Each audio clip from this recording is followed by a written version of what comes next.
No sport celebrates and cherishes stories like baseball.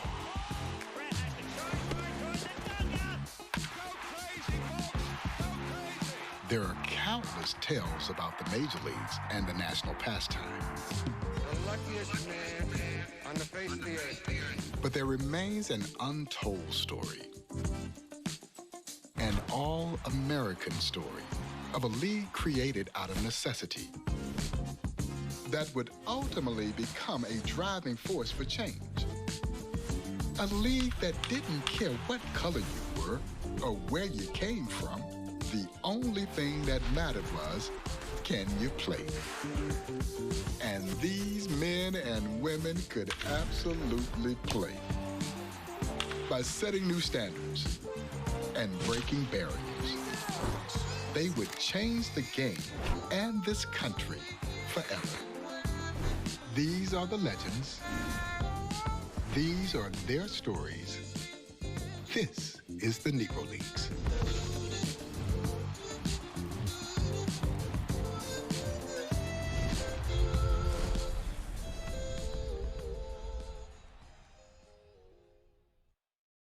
Free Nationals.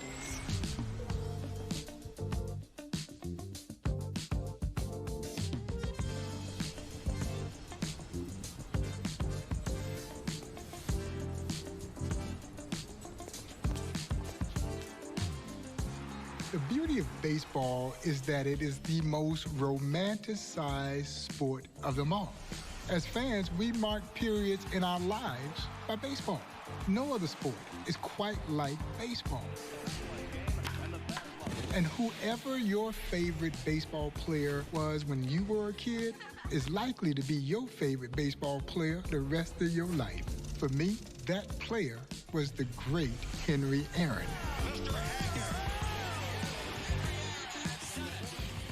As a kid growing up in Crawfordville, Georgia, Henry Aaron was my all-time favorite player and my childhood idol. The legendary Henry Aaron's career began in the Negro Leagues, 1952, with the Indianapolis Clowns. At that time, he was a skinny, cross-handed hitting shortstop. And so in the case of Mr. Aaron, he was a right-hand hitter who was hitting with his left hand on top. That is unorthodox. The fear is that you would break your wrist hitting in that manner. Henry Aaron is knocking the cover off the baseball in a highly unorthodox fashion.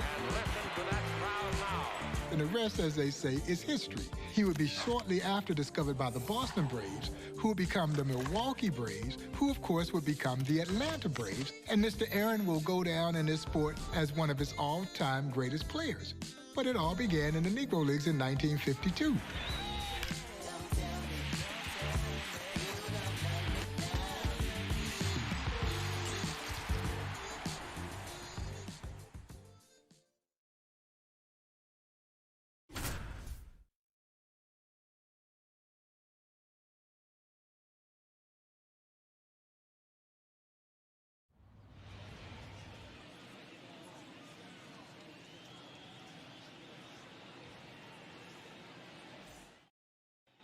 Here comes young Henry Aaron to the plate.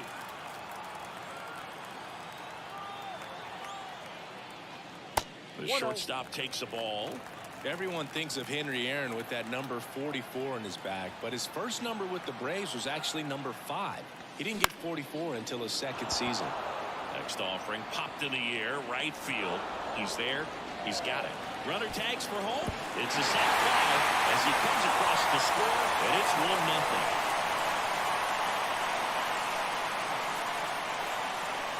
Way high there, and that's ball one. Chris, on that number change for Aaron, he asked for a repeating number, so he got 44.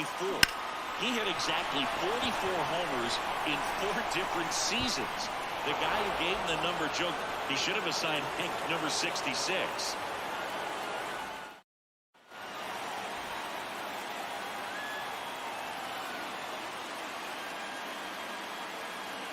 The Clowns were so proud of being Aaron's first professional team. They advertised that he'd started his career with them until years after he'd retired from MLB. And that one ripped to left. He makes the grab, and there are 2 outs.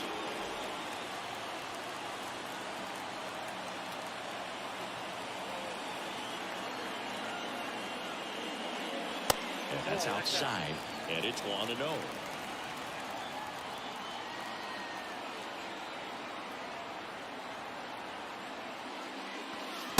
Almost got him.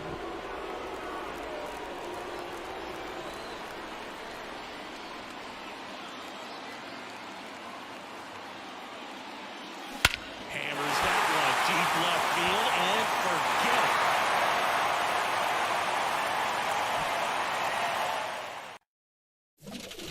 For a young Henry Aaron to leave Mobile to go join the Indianapolis Clowns, I think he had the fastest hands through the hitting zone this sport has ever seen. Hank Aaron finds what he likes and singles into right field. As he himself would say, I never looked for a fastball because I didn't think anyone could get one by me. And he was only hitting about 467 when he was signed away to go join then the Boston Braves. Oh yeah, the hammer was destined to be one of, and in the eyes from this kid from Crawfordville, Georgia, the greatest baseball player of all time. Seriously announced that he was going to challenge the great Bambino. Has done it here tonight. So 2 down. Henry Aaron digging in now.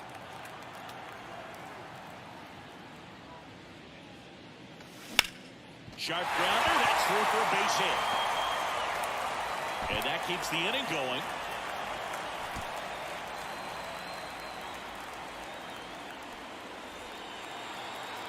Henry Aaron had such a pure hitting approach, Boog. If you took out his 755 career homers, he'd still have more than 3,000 career hits. Just amazing. Guy batted over 314 of his 23 MLB seasons. Kicks and fires. Into center and a base hit. So a man on base to start the inning.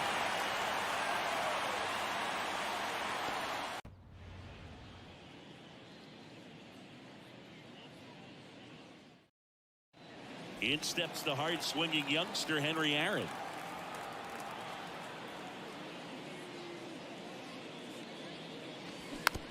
Tapped softly on the ground. Perry. Now the throw to first on the run. They get the out, and that'll do it.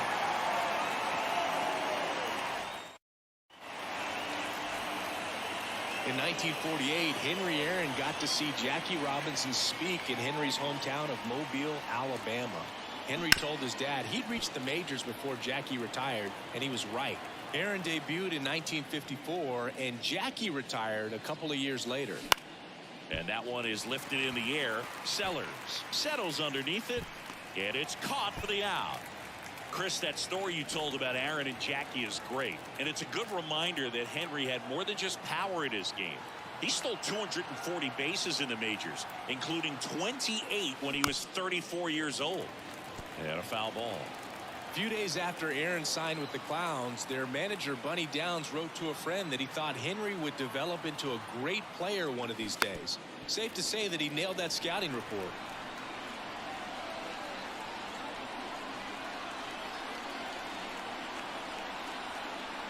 Two outs. Line drive, and that should be extra bases. Glass around second, headed for third. Coming home.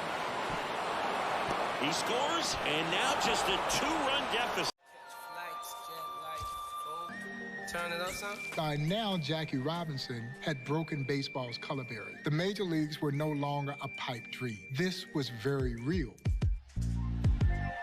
But Henry Aaron already knew he had the confidence because what he knew is, if I can play in the Negro leagues, I can play in any league.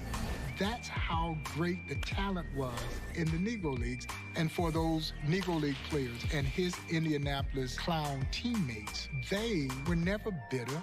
They may have lamented the fact that this happened when they were beyond their prime. But what did they do? They protected that young ball player as much as they could. They tried to shield them from as much of the harshness that life on the road in the Negro Leagues presented, because they knew that a young Henry Aaron had an opportunity. And Henry Aaron and Ernie Banks and the other young stars that left the Negro Leagues, they never forgot that. They carried that spirit with them as they continued to make their journey and transition into Major League Baseball.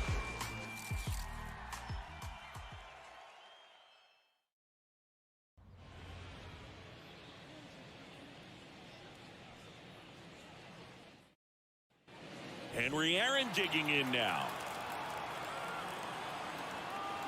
Bennett back to work. Laser could be extra bases. Around third.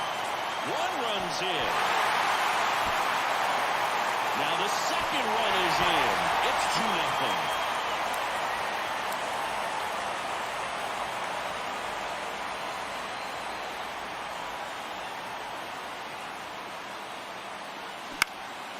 And that one in the air center field.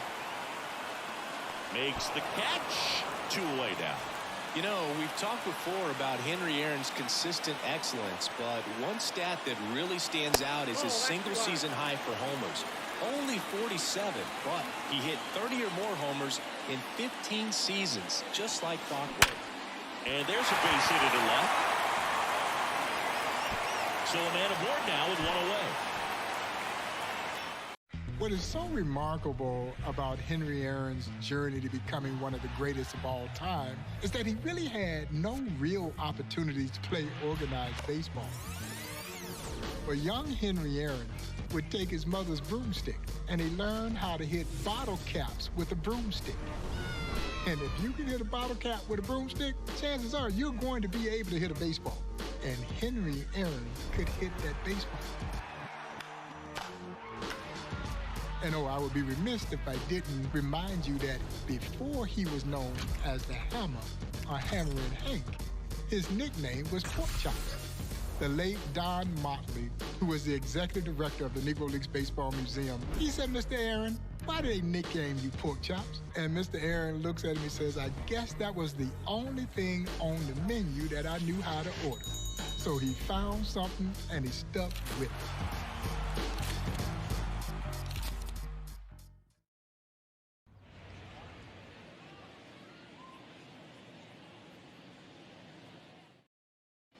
Henry Aaron stepping in with a chance to do some damage. Reese back to work. 0-1 there.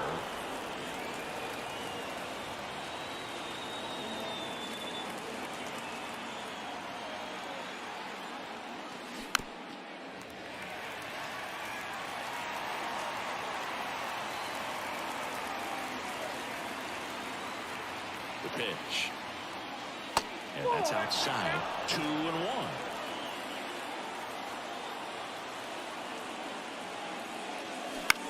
In the air to left center. Sanders settles under it.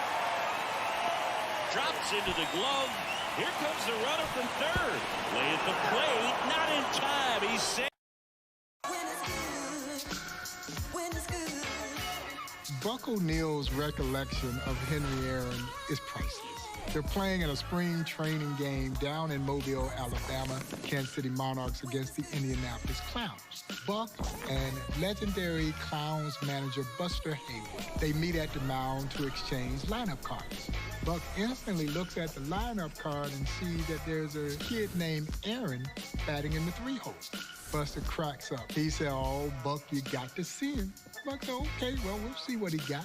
Well, by the end of that game, this kid, Aaron, had gone 4 for 4 with 2 home runs. Later that night at dinner, Buck says, "Well, Buster, I ain't gonna have to worry about that kid, Aaron." Buster's like, "Buck, what you talking about?" Said, "By the time you get to Kansas City, he gonna be gone." True enough, he was signed away by the Boston Braves. All right, ladies and gentlemen, don't go anywhere. We're going to be right back.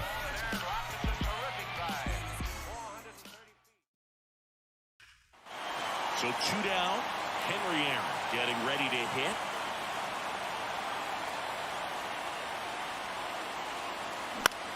swing and a high fly ball to left. Sanders under it and makes the play, and that's out number 3.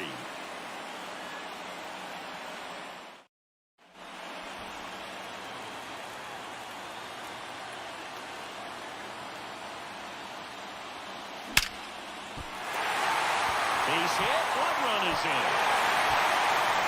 Another comes in to score, and a 2-run ball game now.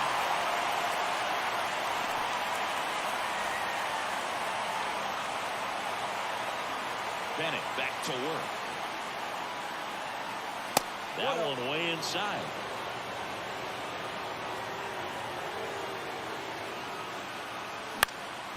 That one back up the middle, and it gets through. And aboard on the leadoff single.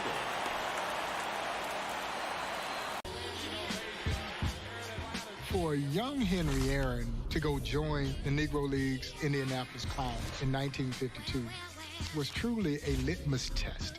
He had no doubt that he would be able to move through and compete at a high level in the major leagues because of the talent that was there in the Negro Leagues. He gained the confidence that would allow him to ascend.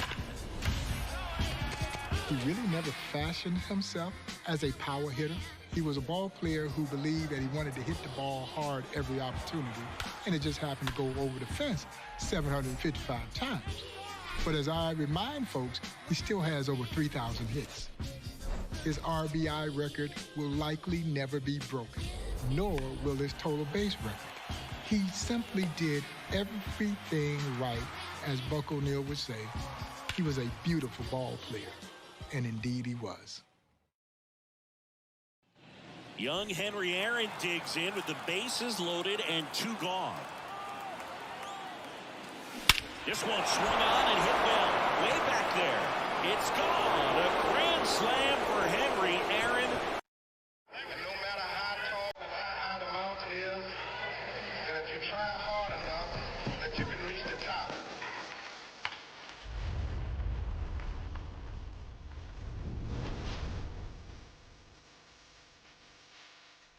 One of my fondest memories out of so many great memories here at this museum was getting to walk my childhood idol through the Negro Leagues Baseball Museum. And so as we are making this walk through the museum, we get to what is my favorite photograph in the entire exhibition. It's a nondescript photograph of then a very young Henry Aaron, 18 years old. And he looks at me and he says, "Well, Bob, I may have had 2 changes of clothes in that bag, $1.50 in my pocket, and a ham sandwich that my mama had made me, going to go chase that dream." It worked out pretty well for the ham.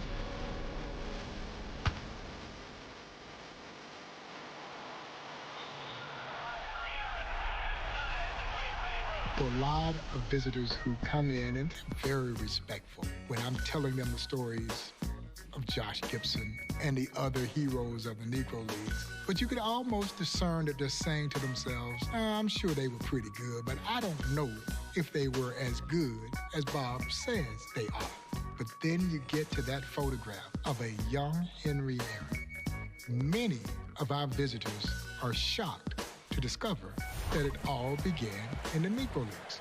It opens their eyes to the possibilities that just maybe there could have been some ball players who preceded Henry Aaron that were just as good, who never got the opportunity to play in the major leagues. The Negro Leagues Baseball Museum brings them all to light.